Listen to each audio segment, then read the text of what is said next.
Okay, can you guys hear me? Yes, I can. Okay, so Raul had some issues with his connection, I believe. So we're live. Yeah, he's back. And back, Raul. Good. Can you hear us, Raul? Okay. Yes, we are live. So you go ahead. Sorry. Yeah, I lost connection for a moment. Sorry. All right. Okay. Perhaps you should Good evening, turn off everyone. your. So this is Raul. Turn off the video. This is Raul, Thomas, Sampriti, and Christian, and we're meeting for daily Scrum on TakeMeAway. How are you guys doing? Doing great. Long How weekend, about busy you? weekend? Yeah, pretty busy. Yeah, I'm fine too. I was on a ball this weekend actually. I'm still hungover. So Wow. yeah. I got to wear my jacket coat, you know, my tuxedo kind of thing. Yeah, so it was really fancy, but it was too much alcohol, unfortunately. I'm not used to that. Okay, cool. So let's start with the Scrum then. Sampriti, what have you been busy with lately? I haven't done much. Like today, I was just reviewing some pull requests, and I was working on my story, the image thing, trying to get it wrapped. Of course, there's a database thing that present, but I was trying to show an alternative option, which is better in my opinion. So I haven't done a spike. I'll just put it up to Heroku maybe because it was just on my local machine. So yeah, that's it. I guess I'll try to get it finished like right now while the Scrum is and the dev meeting is going on. So we can finish the story and then maybe I can try with. All right, I was thinking of trying the other two stories that are in the backlog, but the main goal is to get this story finished. It's been lying for a long time. That's it. Yeah, it sounds great. Cool. All right. So nothing particular blocking you at the moment, right? No blockers. Okay. Okay. How about you, Thomas? Well, I've been working on some. Hold on a second. Nemo. Hold on.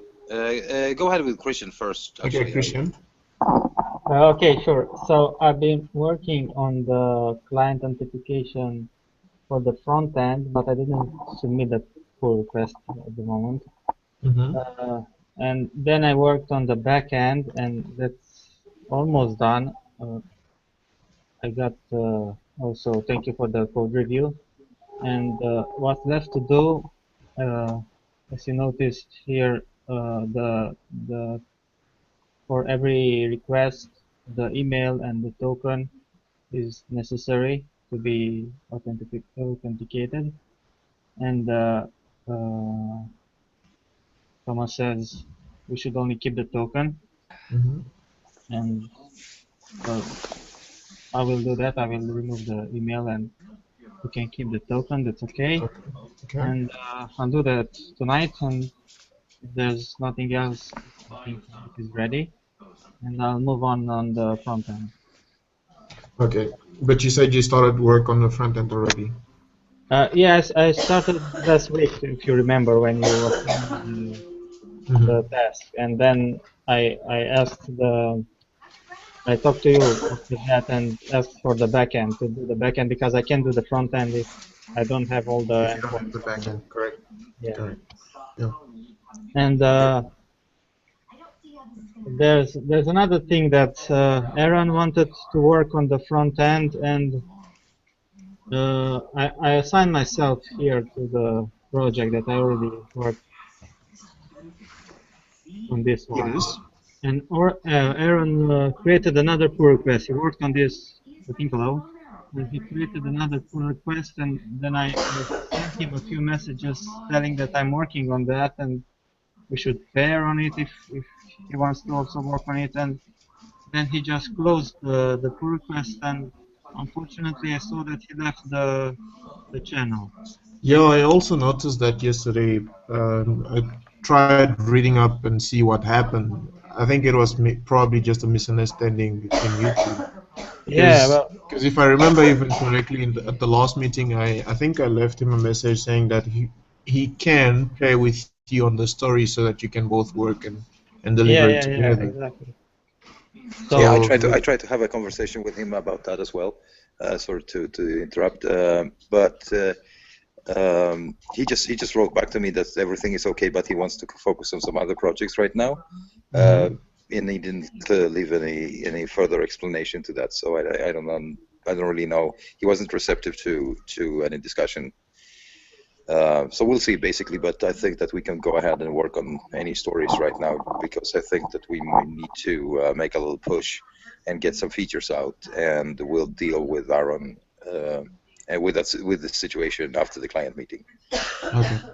Okay, well, I'm open for any discussions, of course. Absolutely, but it's not a biggie. It's just when we're working remotely like this, small misunderstandings sometimes occur, and it's no biggie. Don't think about it right now. We'll deal with it later.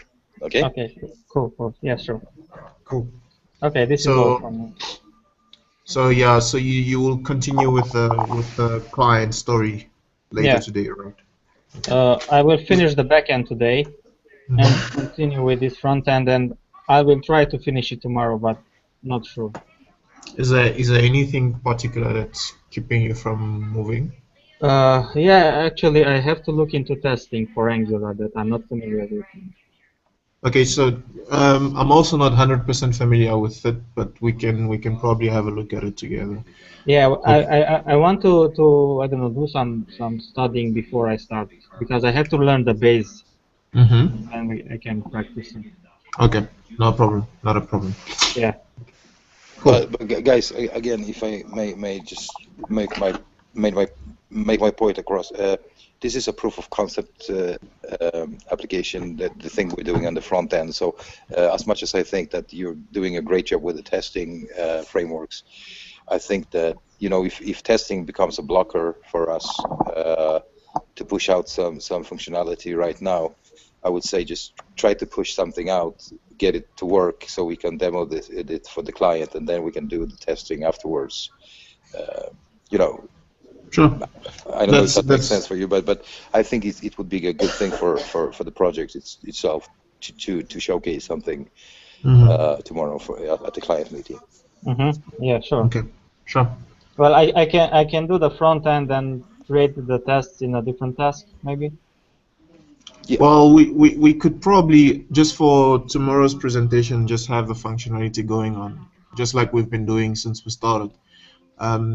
Because when we started, I didn't know nothing about testing, so I kind of learned as we were moving. So we would have the features implemented first, and then later on, when I get a moment, I would come back to write a few tests just to wrap my head around that, Yeah, I get a feeling that the moment when we'll do only the testing will not come.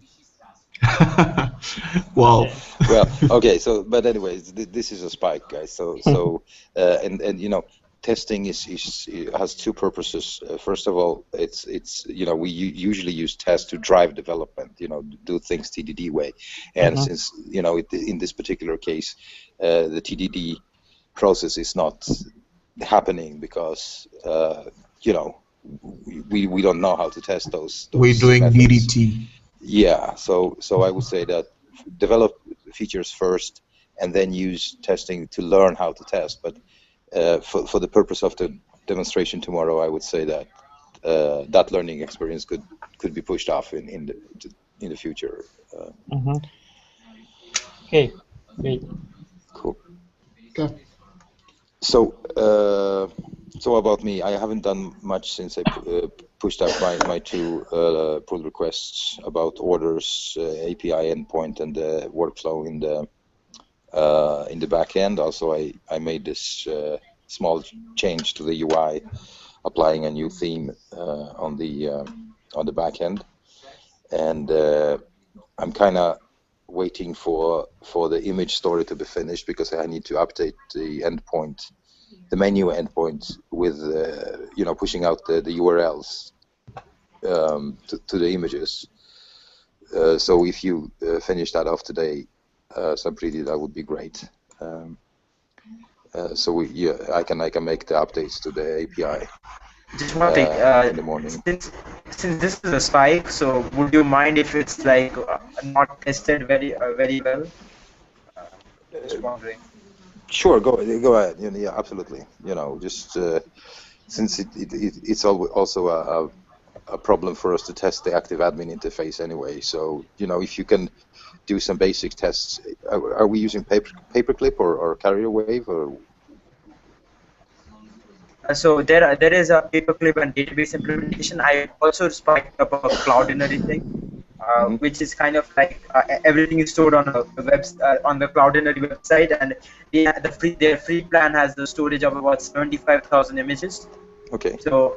All right. So I thought that was a better option, since like there is literally very little data that is stored on our database. All right. So I don't really care. I mean, it's great. I mean, it's wonderful that you have a solution that is sustainable for some time at least. But in terms of testing, if you're using paperclip, you can test if you have a relationship in the model, or if you're just adding an avatar or an image to a model. You can just write some basic tests some model tests, some unit testing on that particular model. But we don't have to test the entire workflow, with attaching an image and etc. like this. So. Okay, sure. Yeah. But another thing that is important for us is, I don't know if you could deal with that today, or if it's too much for you. We need to support quantities on the order. The way we have it set up now with has and belongs to many relationship between order and menu items. We cannot assign any new attributes to that joint table, and I think we need that. Because when somebody orders a dish, he should be able to order, one dish, two dishes, or three, modified the quantity of how many dishes he wants. So I think we need to have a has many through relationship between order and menu items. All right. It's not very difficult to change it. It's like a one-point story, if you will. Yeah. But I would say that let's try to set that story up. I'm with you guys over my iPhone, so I cannot write up anything on Pivotal Tracker right now. But if somebody could make a story about that, and we can prioritize voting on it, that would be great. There is a story. It's a chore actually. It's on the top of the backlog. Okay. At one. Did I write it up some time ago? Or? Yeah, you wrote it up. Okay, all right. Is that okay with you, Ro? It's dropped out, I think. Oh, so Christian's here. Okay, cool. Yeah. So another thing that I was hoping we could vote on and that I could start working on is the when we get this quantity thing in place, I would like to do some simple stock inventory module that every time we order a dish, we subtract that from the stock from the inventory, and also when we create the daily menu, I could update the interface, the admin interface, so the restaurant owner can say that I will have an amount of dishes each day. I think that was requested by the client on the previous client meeting. Yes, that's correct. Yeah. So if we could, I think there's a story for that in Pivotal Tracker already. Check that.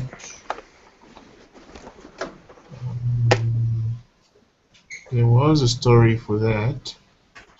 Stock inventory limit? Yeah.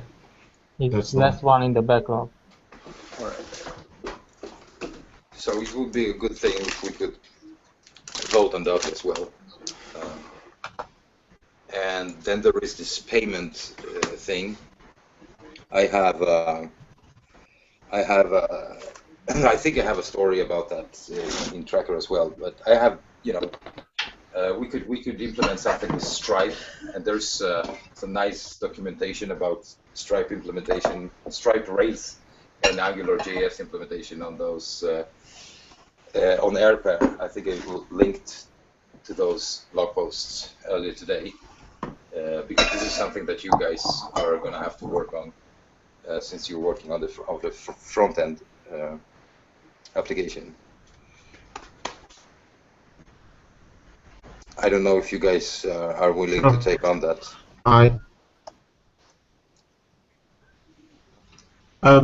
Okay, so for that, I'm not sure if we'll be able to do that for tomorrow, because to proceed with the order, we kind of need the user logins to be, user authentication to be complete, right? So. Okay, no problems. But yeah, and okay, so I have another thing.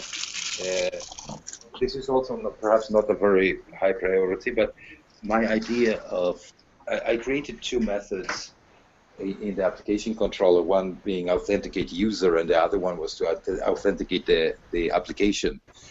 And we could hard code some token in the backend, but I would like to have an application token included in the header, so we know that the request actually comes from an authorized app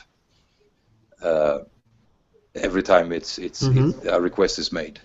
Since we are not we don't have any security on requests, I would say that the very least security we could have is just to check whether an app is being pre-authorized by us to make requests. Does that make sense? Like adding another token for that? Yeah. You know, at this point it could be only 1, 2, 3, 4, 5. You know, but I would like to have that in the header, so we run a double check. Like first we just check whether this request comes from an application that we are pre-authorizing, and then to authorize the user itself.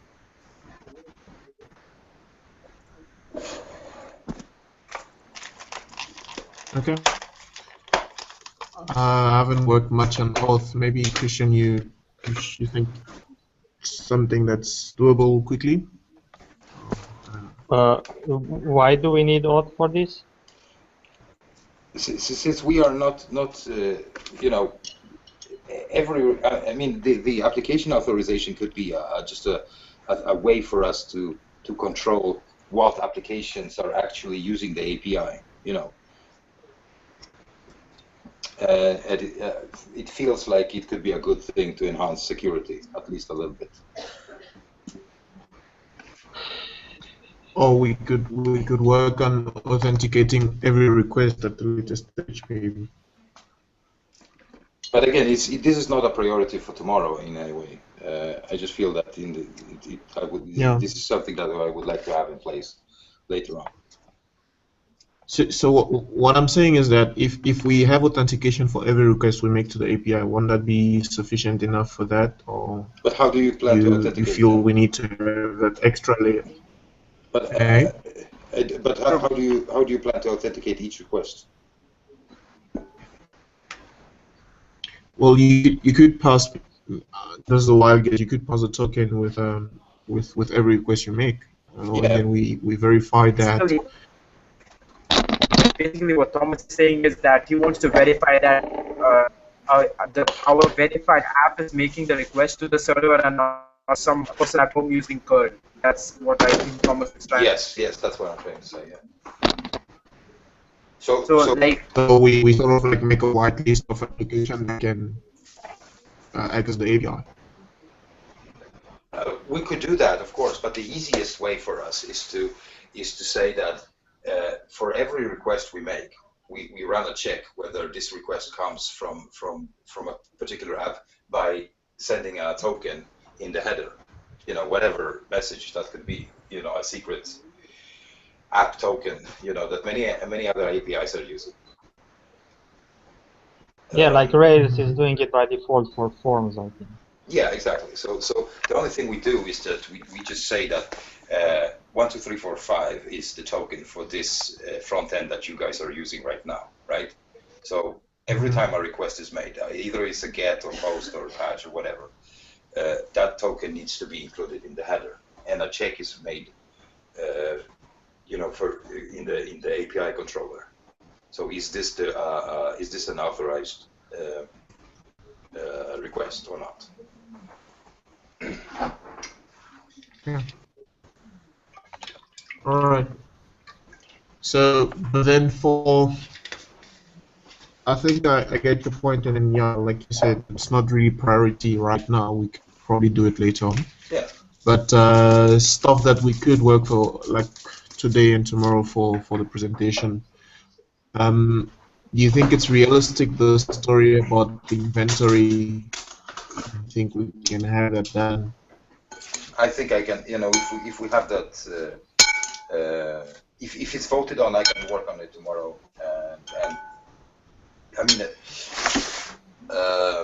I need to have those quantity tables in place, and after that, I can work on the stock inventory. I can get that in place into tomorrow's presentation. When is the client meeting tomorrow? So, sorry again, Sampriti? When is the client meeting? What time? Yeah. It's tomorrow evening. Okay, at this time, right? Yes, at this time. Okay. I've just posted the link. So. Go on.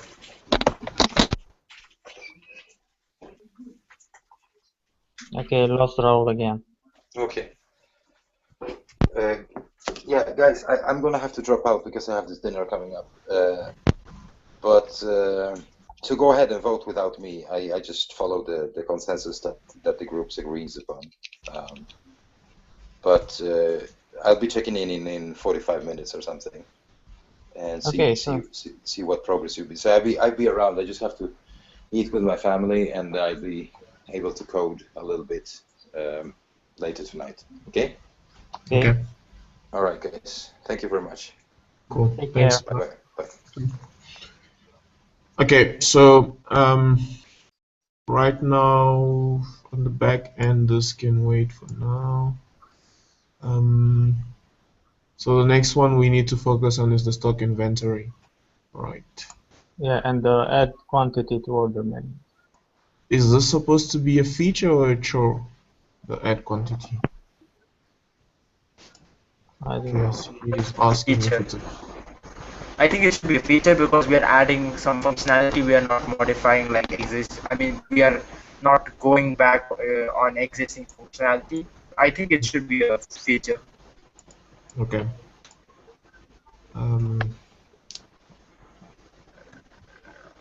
The restaurant.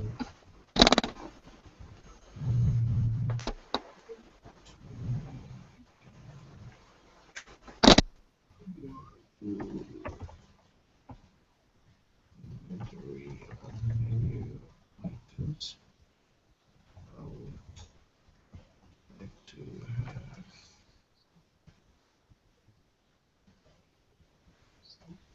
have quantity.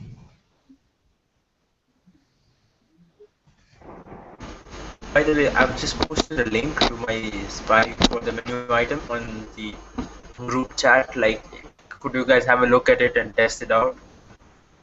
Okay, sure.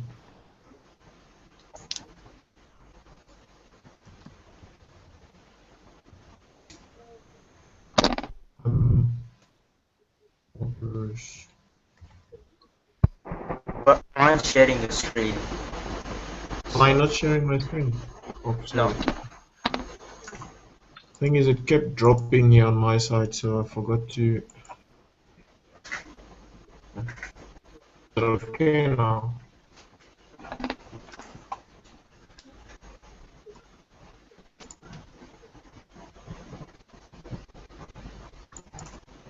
Quantity engine.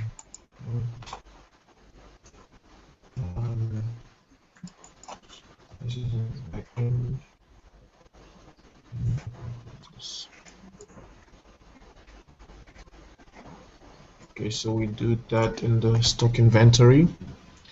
So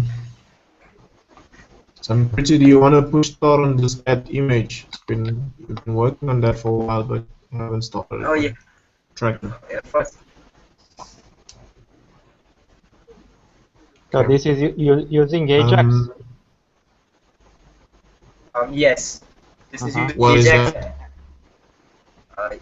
You can also, like, if you turn off JavaScript on your browser, it will automatically switch to the normal file upload. Yeah, I see. Awesome.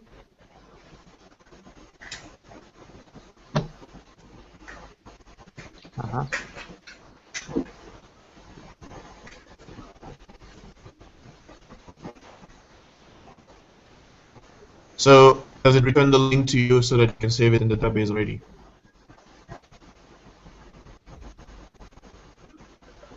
Sorry? Okay. I'm saying you get. Okay, there's the link. Sweet. Yes, when you do it by Ajax, the JavaScript uploads it to Cloudinary, and then Cloudinary returns a URL which is saved in the database.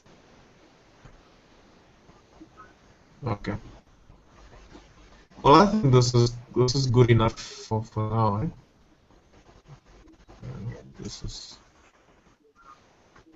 So we just need to expose the link now to Yes, the the API. link. Yes. Okay. Cool.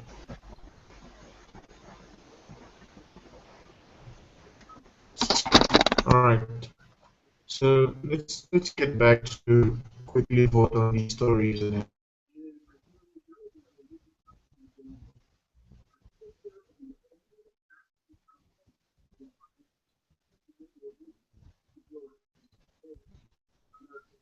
Okay, we lost him again.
Just a reminder, Rahul, you aren't sharing your screen again. So.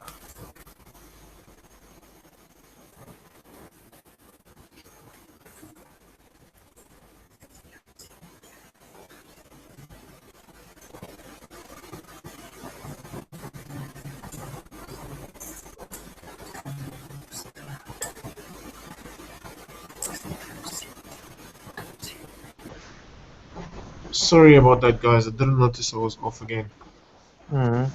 Is this image resized to 300 by 300? Yes. All the images will be 300 by 300 maximum. No, like the width is 300, the height is to scale. So, like the width is fixed to 300 and the height is.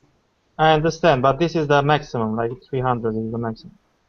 No, you can adjust it in the options, so you can have any size you want. But right now it's set as 300. So in the front end we'll have only 300, right? Yes. Right. Okay. So if I change here and add 600 in the link, it will not generate the 600, right? It will generate the 600. Oh, really? Yeah. Let's see.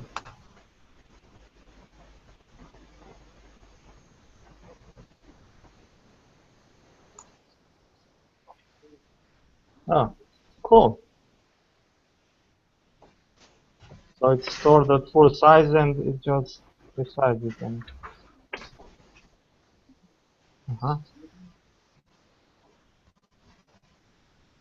okay.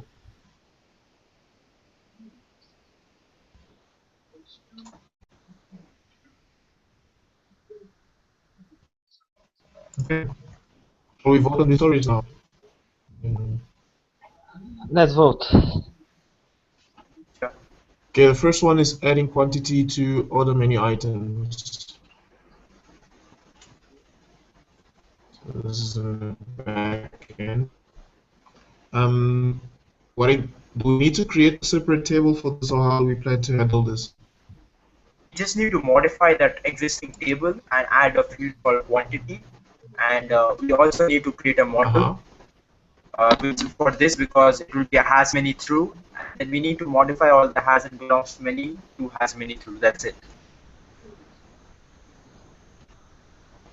So all So the has and belongs to on the menu items and orders. Yeah. Since we are adding a field to that join table, it will become a has many true. Okay. All right. So let's vote on this. You guys know the drill by now. Okay. You enter your number, and then on 3 we all vote. So I'm gonna count now. 1, 2, 3. Oh, great. This is great. Okay, probably I didn't understand what we have to do here. So basically, we have this. Sorry. Let me explain. We have this existing, like we have the menus and we have the menu items and the orders, and there is a has and belongs to many relationship between them. So Yes. there's a table called menu items orders. Now what we have to do is we need to add a field called quantity to that menu items orders table, so that whenever a person orders a menu items orders, Yeah. I we can understand. specify Yeah. a Yeah, we quantity. don't need the quantity. So the second thing is we have a menu item has and belongs to many orders, and vice versa. So because of that, because since we are adding a particular field, we will make it a has many through, and we'll also create a model for that. So that's it. Oh, okay. Yeah. So only one column is needed. Yes. Okay, then I think it's a 1. Okay. I don't have much experience with such things, so that's why I went for 2, essentially. Well, but I'm changing to 1 if that's possible. Okay.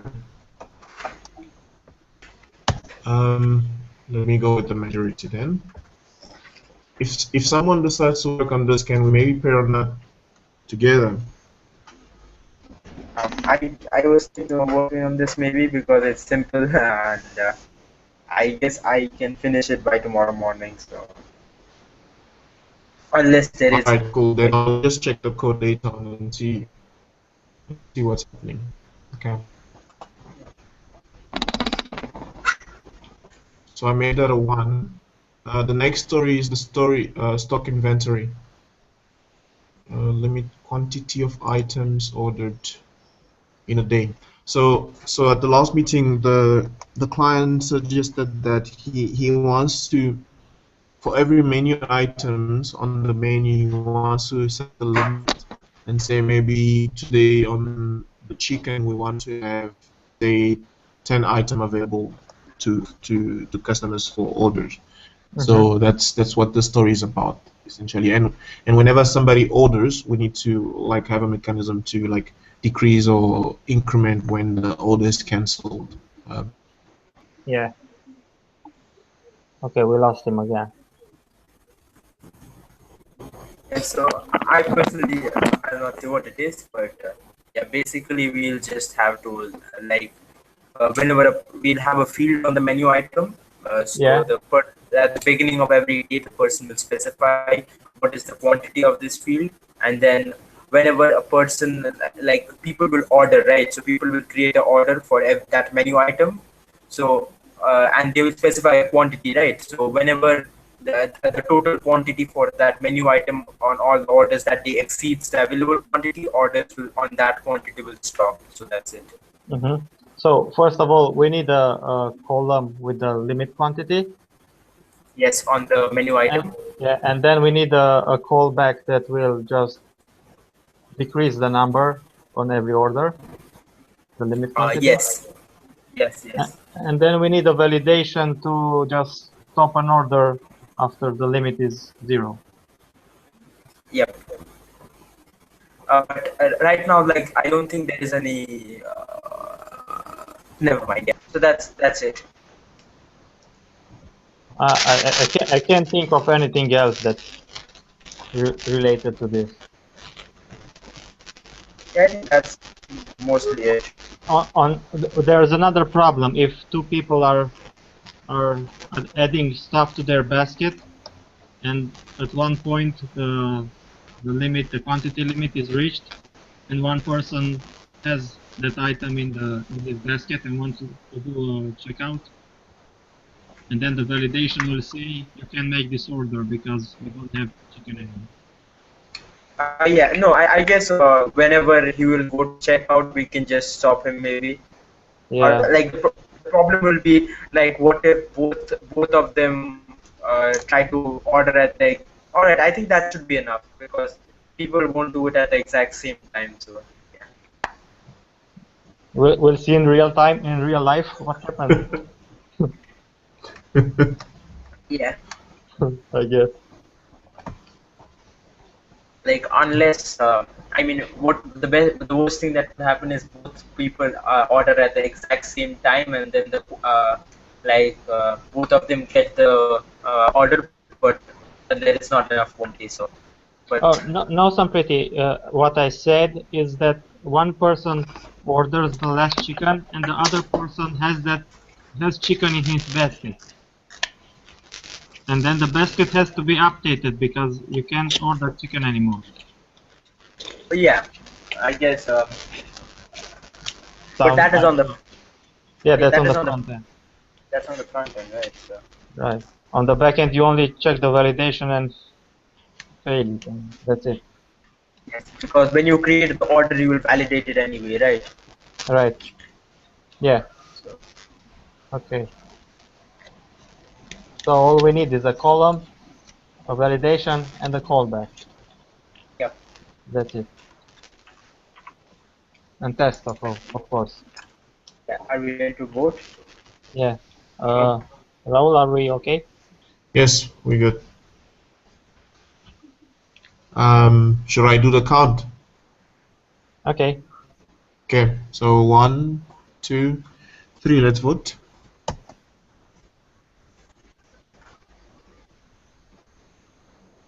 Oh, okay. Okay, now it's the other way around. Depending on majority, 2.5.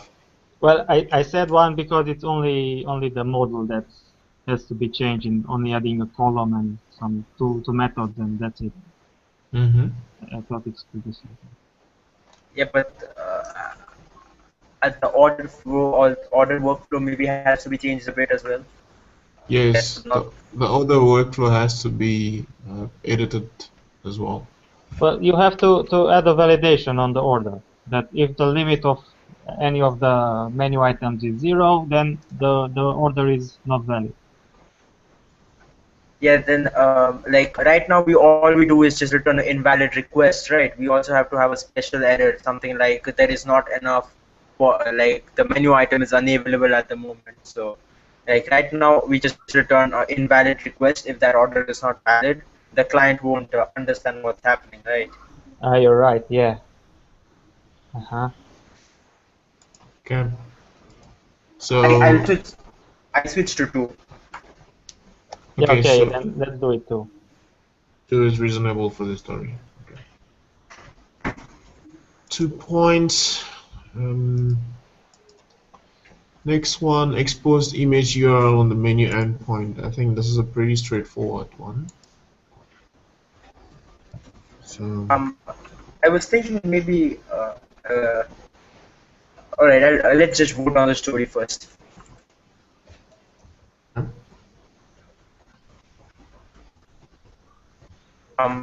Let's vote on the story first. Which one? This exposed image URL, maybe. Wasn't this the task that you were working on completed? No, like my task is just like uploading just, the image. Yes, and this is like sending the images for every menu item. Oh, so just adding the link to the endpoint. Yes. Yes. Just modifying that JSON file, JSON schema. Oh, the link of the image is not in the database. It wasn't. It wasn't before. So now that he added the image upload, we need to expose that on the menu endpoint. Yeah, but the link is in the database. It's not part of this task. Yeah, but the problem is, if you have a look at the views slash API slash v1 slash menus, then go to index.json.jbuilder, you'll see that the menus only send the name and the price and description and ingredients of the menu items. They don't send the image URL, right? Yes. Yes. Yes, I understand that. But is this all, or do you have to add the link to the database? Is it stored there already? I mean, it should. So with the image upload we're already creating, we're storing the link in the database. So all we need to do is expose that to the API. Okay. Yeah. Yeah. Is that final? Yes. Yes. Cool. This is the link. It's in the group chat. That is where you have to make the change in case you assess. So you just need to add.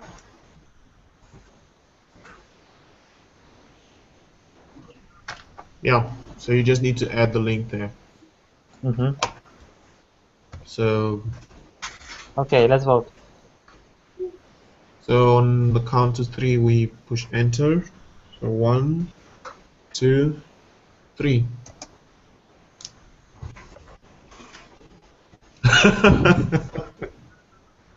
You do know we don't have a 0.5 on tracker, right? Do we? Yeah. Okay, we can maybe say 0 point. But anyway, let's put it 1 point. You wanted to suggest something earlier on before we vote on this. What was that, Sampriti? This is like just 2 lines, so maybe I could just complete it with my story. That's all I was suggesting. But oh, I see. Well, yeah. But I guess let me just finish the story first and the test, and then we'll talk about that later. Yes. I would say.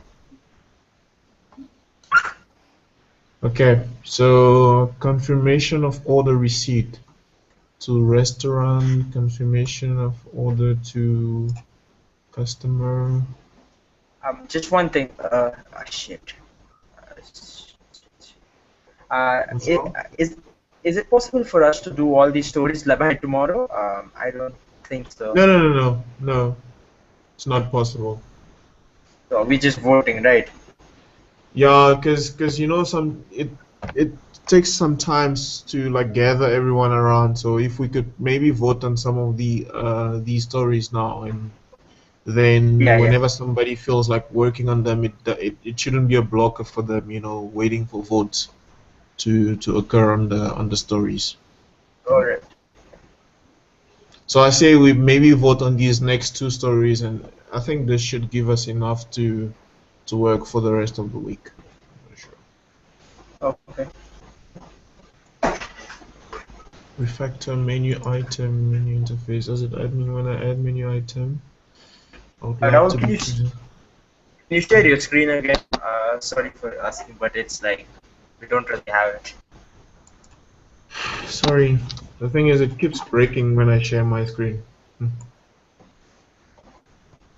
I have a very bad connection these days. Must probably call my ISP. By the way, Anyway, Christian, Yes. if you are I think if you are searching for the image functionality, you are on the wrong branch. That's all I'm saying. No, I think I found it here. Oh yeah, that. Menu item. Right? What? No, no. Wait, what? That is not the correct one for some reason. If you switch the branch, it's menu item cloudinary. That's the correct one. Ah, sorry. Yeah. Yeah, for some reason that's there. So yeah. All right, continue also.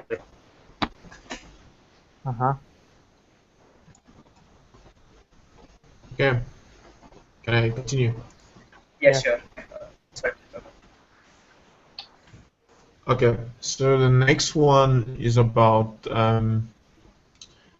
should we do payment before the confirmation or In my well, both are kind of linked stories. Like the customer first makes a payment, then he receives the confirmation, right?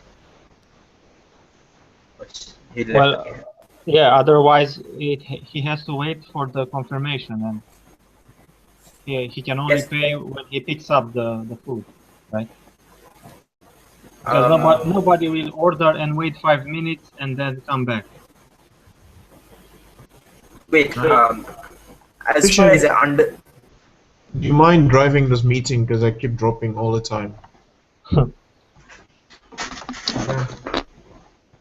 So I'm gonna lock on your screen, so we're gonna be sharing your screen and then my screen? Yes, I'm locking on your screen now, so we're gonna continue on your Okay. Which one is it? The next one we were about to talk on was the confirmation of order receipt to a restaurant. It's in the so background. before I got cut, we were talking about which one to do first, payment or confirmation, and then Sampriti was saying something about that. Yeah, by the way, Rahul, just one question. So when the customer makes an order in his basket, then then after that he checks out, he pays for the order first, then he takes it, right? Or does he take the order, then he pays for it? So what happens is he can pre-order the items, right? And then he will set what time he wants to come and collect it at the restaurant. Okay. So he will be given two options, in my opinion, whether to pay when he gets to the restaurant or pay immediately online through the payment channel we'll provide. Okay, sure. So when he does the checkout and everything, he needs to sign in, enter his detail, and then decide whether he wants to pay in the store when he goes to collect or pay like right now with his card or something. So regardless of like if the order is completed, like if the order is created, he should receive a confirmation, right? In both cases. And he received the confirmation on, I don't know, SMS or email, and then he can pay directly from email, right? No, like what if the person cancels the order and then I think like after he creates the order, if he chooses to pay it right now, then he should be taken to the payment site. He pays the order, then he redirects back to the order site, and then he gets the confirmation. Or else, if he chooses to pay at the restaurant, then the order is created after that, and then he gets the confirmation. At least, like that's how it works on the shopping sites like Amazon, right? Yes. So if he decides to pay at the restaurant, wait. Yes. But if the confirmation is wrong, it fails, then the customer has to get his money back, right? Like you mean the order fails or the confirmation fails? Well, if the confirmation of the order, I don't know, the client says that this order is not correct or something. So if he wants to cancel the order, right? Yeah. Yeah, then yeah, I guess there will be a option there on the website to cancel the order, and then No, he no, will no, get the no. money. No, sorry. I mean from the restaurant's owner. If the restaurant owner want to stop an order. Yeah, then I guess they can process the refund on the payment processor, right? I don't know. Is that possible? Yeah, that's surely possible. Like when you use payment processors like Stripe, Yeah. they can say that to Stripe that issue a refund on this order for this customer, Mm-hmm. and then they will refund. So if it's a credit card, then the money will be credited. If it's a bank account, then you will receive the money as a transfer. That's it. Oh, really? Is that easy? Yeah, so on many sites you see like they are guaranteed that like 7 days. If you don't like it, then you'll get a refund, right? Yes. Uh, so that will be similar to this. Oh, cool. Okay. Good to know. So since we are using like payment processors like Stripe, we don't have to worry much. They will handle it all. So yeah, that's it. Mm-hmm. Mm-hmm. Awesome. So another thing I was saying is that for the payments, for instance, let's say I go to the website and then I place an order. What I think should happen is we should get confirmation that the order was created in the back end before we actually give them the possibility to make payments. Because let's imagine he goes through the process and pays, and then by the time he comes back and we try to create the order on the back end, we don't have enough item to create the order. So what No, will like happen? Yeah. Yeah. You're right. I guess well this will be a bit complex. I mean, in our country, like the ticket booking, how it works is, let's say you book a ticket for a train, you Mm-hmm. do the payment. Like after the payment is done, they try to reserve a ticket for you. If that reservation fails, then they say that like the ticket hasn't been booked, and then they issue a refund instantly. But I think for a client it's kind of annoying to go through all that process, Yeah. issue the payment, and then be told later on that he can't get the stuff he's ordering for. Yeah. I We don't know can if say something like you have, I don't know, 15 minutes to make the payment. Otherwise, the order will be cancelled. Or I guess something like maybe he creates the order like as soon as he says a create order, then the order is created in the database, and then Mm-hmm. if he goes to my orders, then for every order that is unpaid, he will have an option to pay or to cancel the Yes, order. yes. So he Mm-hmm. can pay at any time he wants the order, Or and Yeah, then or he can ask to pay when he picks up, right? correct. yes, it's the same thing, right? So when he It's picks the up the same order, thing. he can just, so whenever he wants, he can just press the pay button, and then like do the payment, and then that's it, I guess. Yeah. Okay. So so then it means we at what time do we send the confirmation? As soon as the order is created in the back end, then we need to send the confirmation.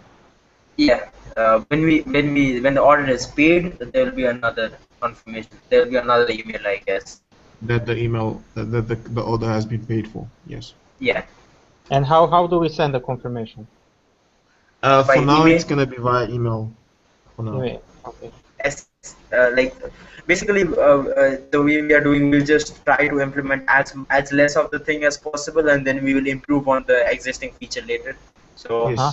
Yes. we not try to over complicate it at the beginning, and then Yeah. we'll just Yeah, just create a yeah, system. yeah, like just create it so that it works. It just works, not much more fancy, and then we can improve on it later. Definitely, yeah. Okay. So should we vote on the confirmation? Okay, there's two confirmation. We need to send a confirmation, a notification to the restaurant that an order has been placed, Yeah. and we need to send confirmation of order to the client, to the customer. Mm-hmm. And they are separated in 2 stories right there. Oh, 2 stories. Yes.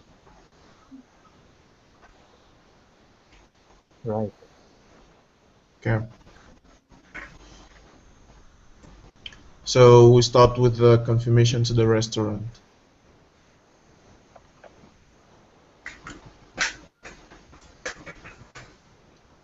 Are we all set to vote? Just 1 minute, please. Okay. All right, I'm ready to vote.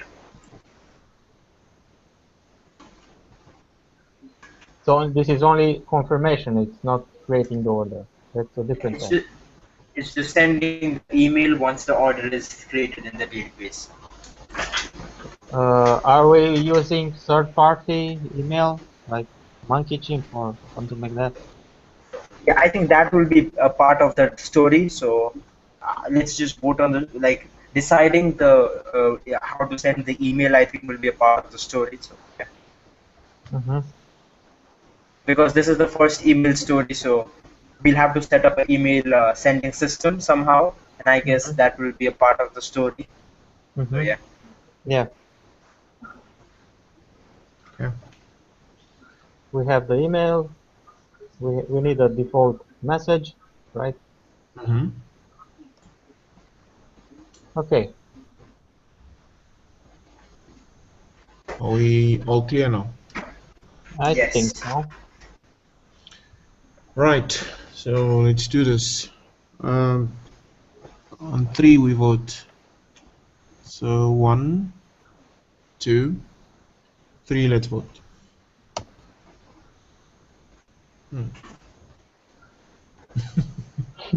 Like I was thinking of doing a two, but I thought like maybe you guys would think it's a bit difficult. It's a bit lengthy story, so But I thought of doing three. That's the reason. But I guess since you guys think it's two, so I think it's good to switch to two as well. That's my explanation. wait a minute. This point is based on how difficult it is, or how much of the code base you have to touch, and how. I mean, It's is it kind of based on our experience, or is it based on how much you have to work on it? no.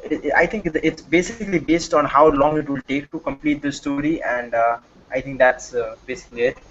So for an Uh-huh. average person, so maybe a 1 point story will take 1 or 2 hours. A 2 point story will take maybe a day or something, and a Mm-hmm. 3 point story will maybe take a few days or something Right. like that. Mm-hmm. Okay. And anything larger than that is divided into smaller stories. Mm-hmm. Sure. So this should be like half a day work, maybe. Yeah, probably. Mm-hmm. I'm adding tasks to that. So we need to create the message content and then set up mail service. This is backend, right? And this is backend, yes.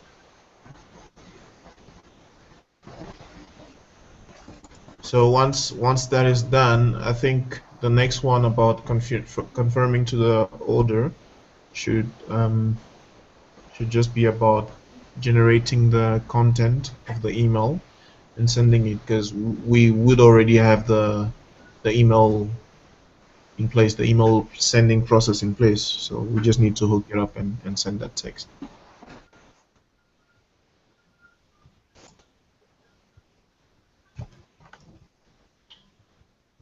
Oh.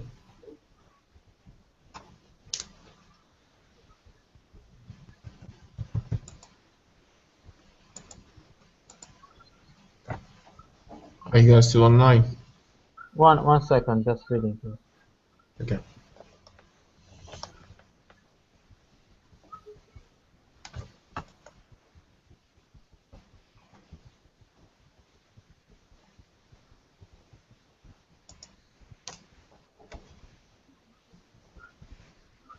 Okay, so this is just to create. So once the order is made, something has to be sent back to the customer. Yes. Like but isn't that part of the when you create the order here in this task, the order workflow? Is it already part of the order workflow? Yes.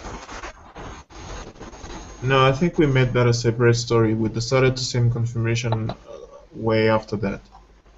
So when we started, at the moment when an order is placed, what is returned? we just so when you place an order through the API, for instance, you will return you a response that we can display on the front end application. But then we don't send the confirmation via email yet. That's what the story is about, sending an email confirmation once the story is created. I mean, once the order is created. Basically, I think sending email and all that stuff is all should be done by the back end. So the front end shouldn't be involved in all of that. So yeah. Correct. Correct. When you like return when the app calls the API and it creates an order, it will just return get a response like success, order has been created, and then it will take you to the show page for the order. So you Yes. like Yes.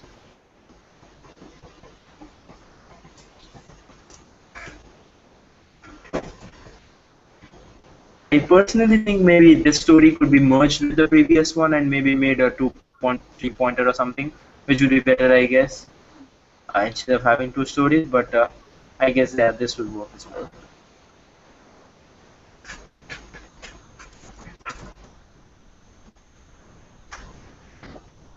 Hello?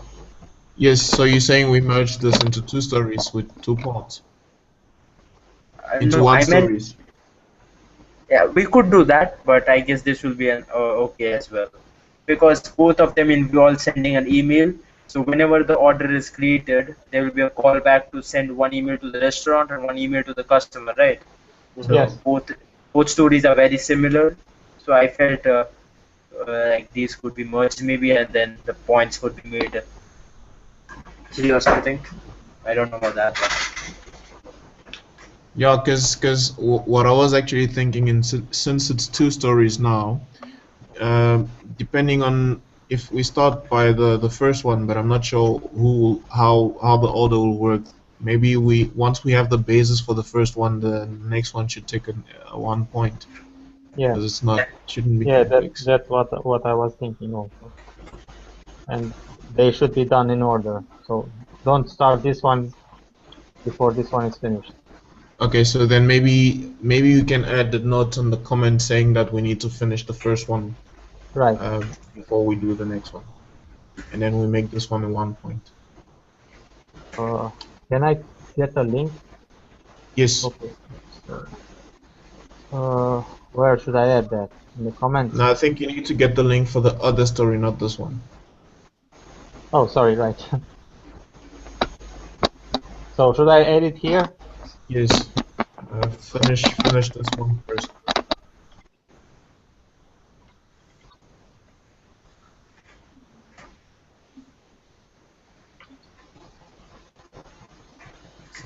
Okay. Okay, cool. And then you can mark this as a one point story. How do I do that? Points. Yeah, right there. 1 point. And this one is two. Okay. So I made the other one a 2 point. Yeah. Create payment. Should we talk about this? Okay, so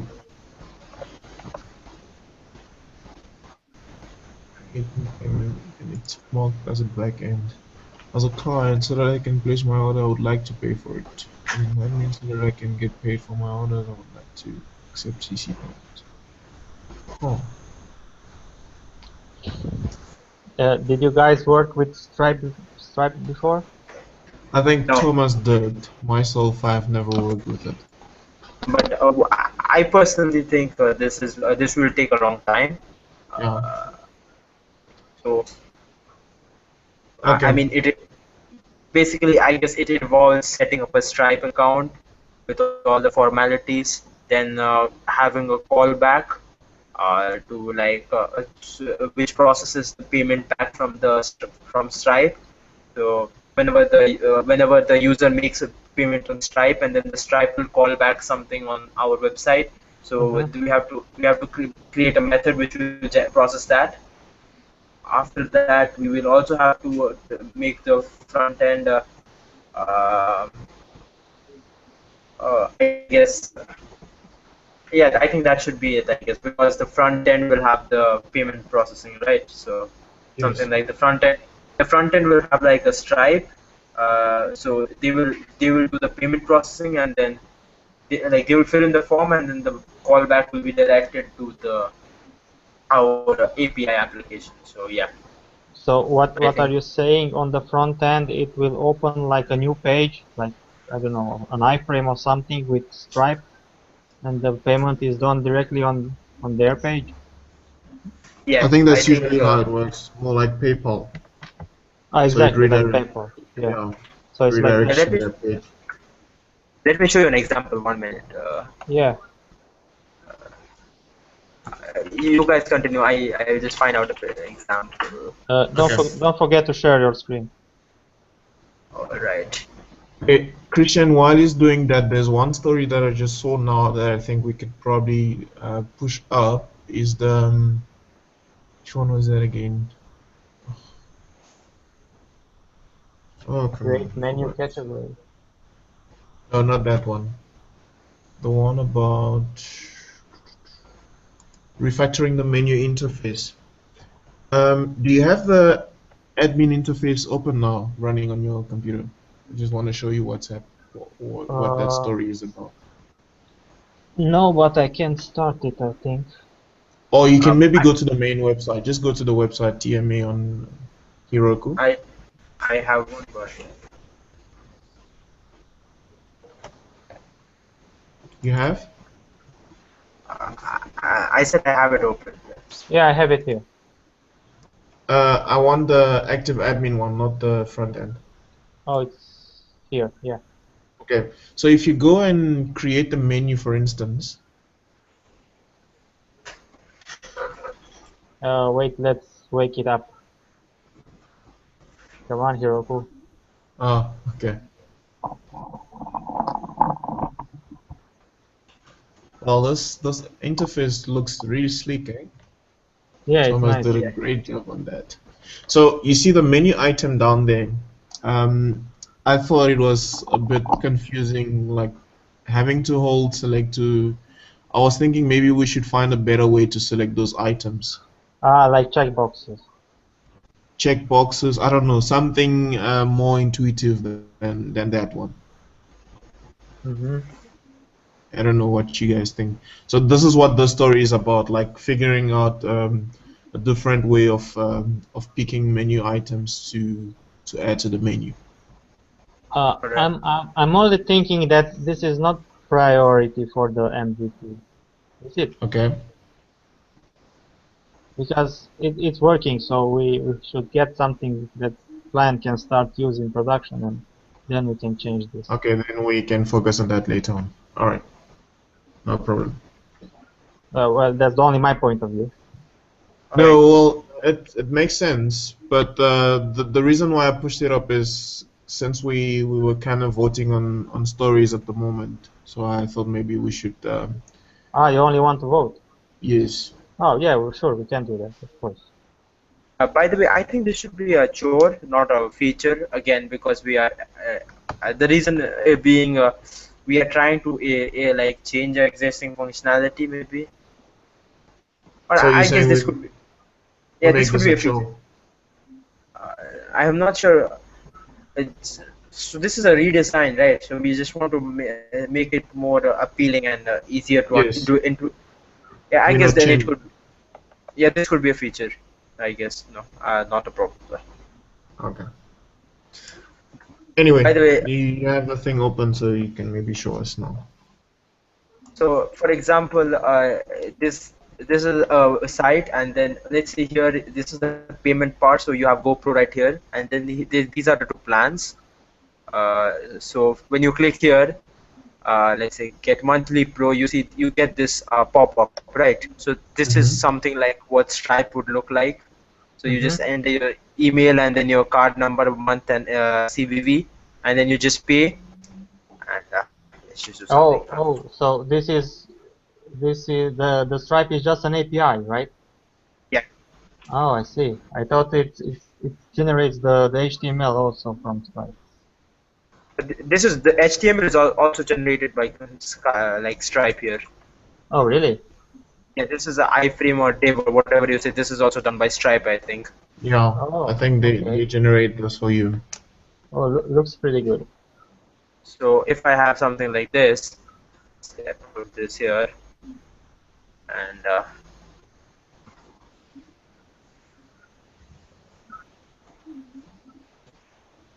okay, then this card was It declined. processes, and then it tells you the code was declined or it goes through. Yeah, something like that. So since this is a fake card number, that is why. Yeah, no, sure, we get the idea, right? So Yeah. So that's the so this is like an Angular app. If you want to know, this app right here is an Angular app. So it's using Angular plus Firebase.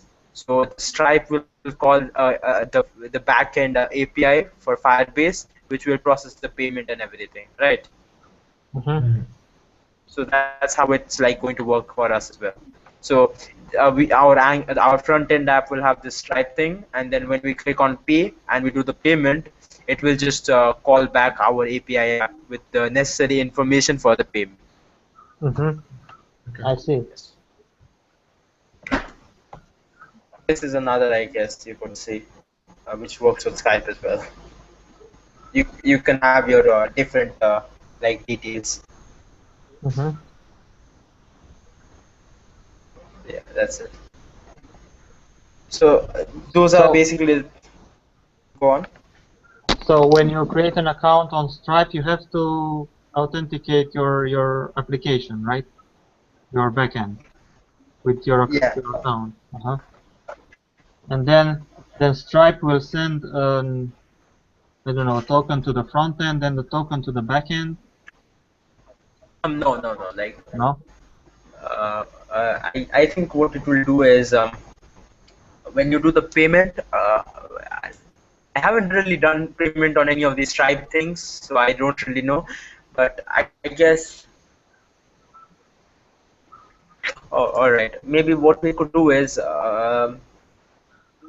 I haven't really done anything Stripe, so I don't really know how it works. But like when you pay using Stripe, it will call back a certain URL, so you will know that the payment has been completed, and then you can show to the user that the payment has been completed successfully, and then you can update in the database that the payment has been processed and like that.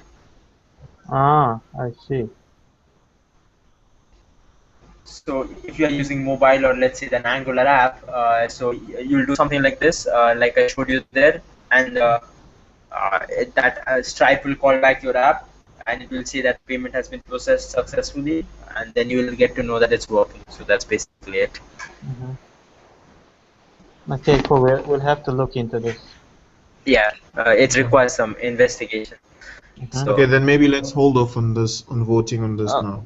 Can I ask something else, please? Yes. Yeah. Do you know if when you create an account on Stripe, do you need to provide information like what's your company, what's, I don't know, legal stuff or something like that? Let's just check it out, right? Right. Sign in.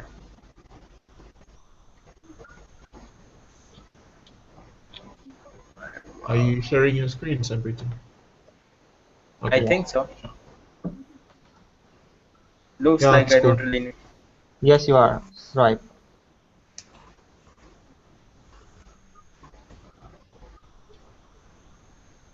Oh, what? I already have one?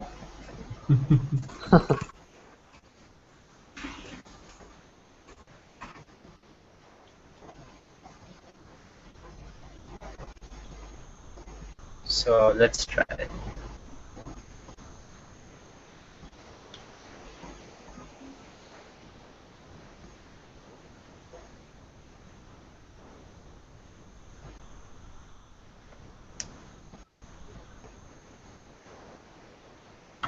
see how it works on your website. So where do you register a new application or create a new app or something like that? I'm finding that out.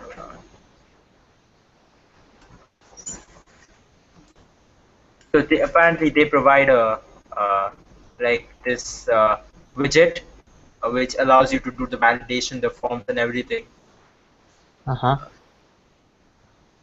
And then you will have a particular token which will provide as well. Yeah.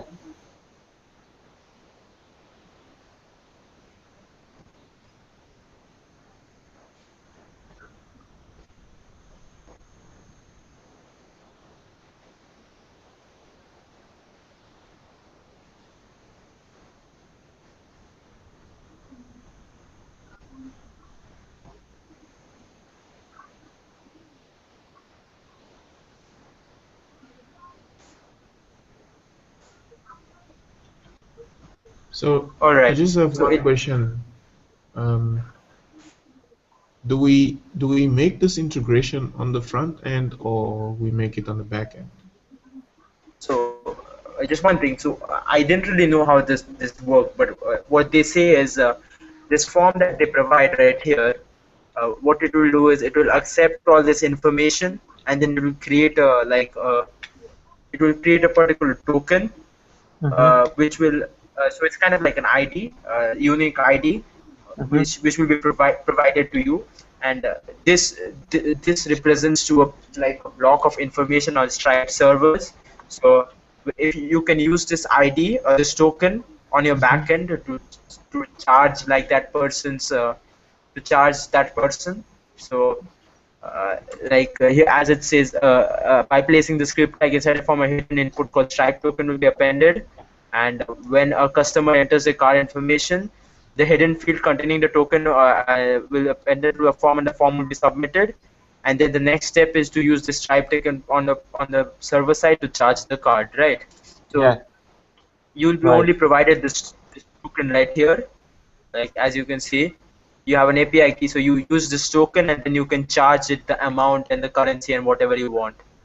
So what that means is your front end will just accept the payment. Let's say your front end will just get this token from this form right here, and this will send it to our backend, and our backend will charge the card as it says right here. Like you'll use something like this, and you'll use this token that's provided to charge our card. Exactly. Yeah. And you can also use this to save your credit card details for later, so a person can save his credit card. Yeah, you save you save the token from Stripe, right? Yeah. So the front end part is pretty simple. You just need to integrate Stripe's their library, and then you just need to have something like a request to send that token to the backend, and then everything else will be done in the backend, like charging the card and everything. So there is no Stripe callback apparently. I was mistaken. I'm sorry. Okay, this looks like a fun task to do. Yeah, I guess we could vote on the story then, I guess. What do you think? Sure. So on the back end, what we need to do is we just need to accept this token and then charge the card. That's it, I guess.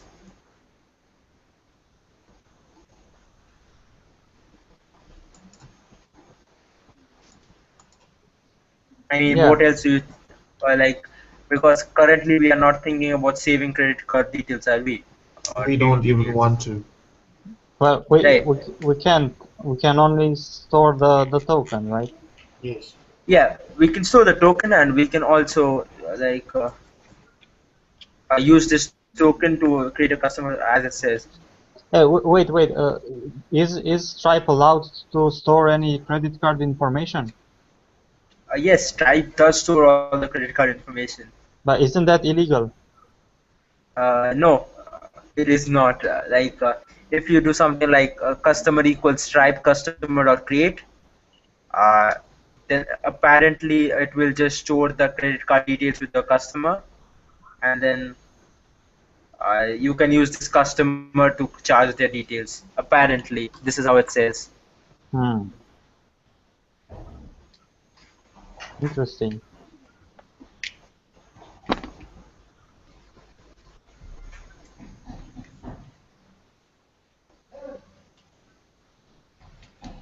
I mean, like on many sites, you are allowed to save your credit card details, like on Amazon or whatever. So I don't think this would be illegal.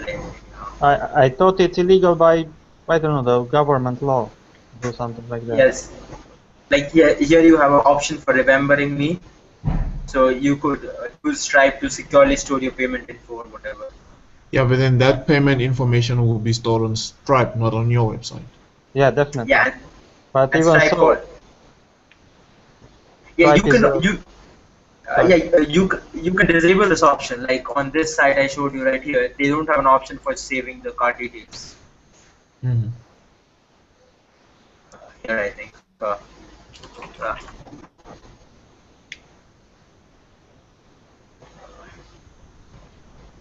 There you go. So here you see there is like no option for remembering the card details. You just add the card details and it's one time.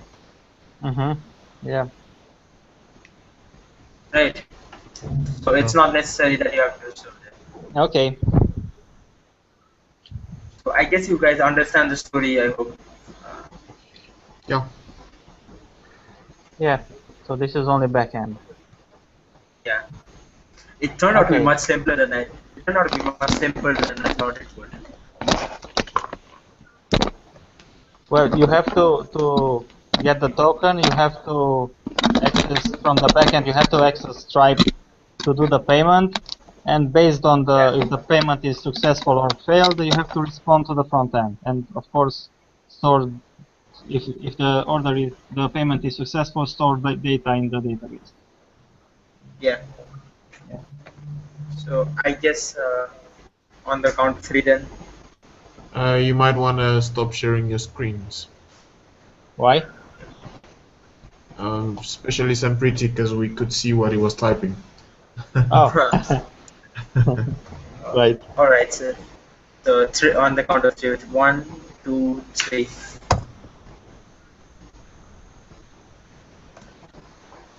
My internet is a bit slow, so it takes time. Okay. I said 1 because it's only we have to. This is only the backend part, right? Yeah.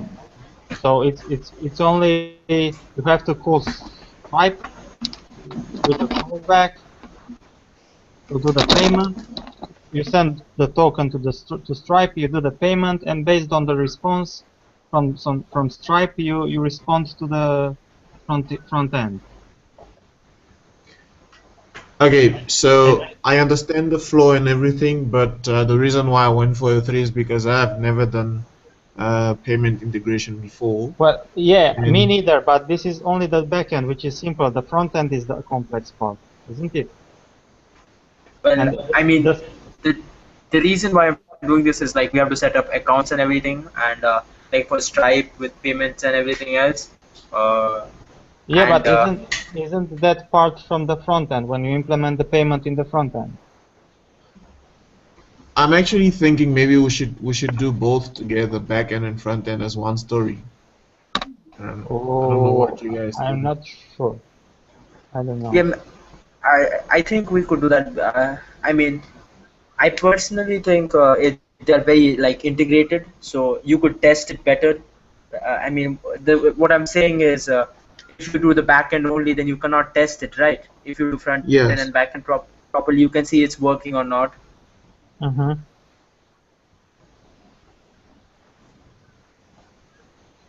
Yeah.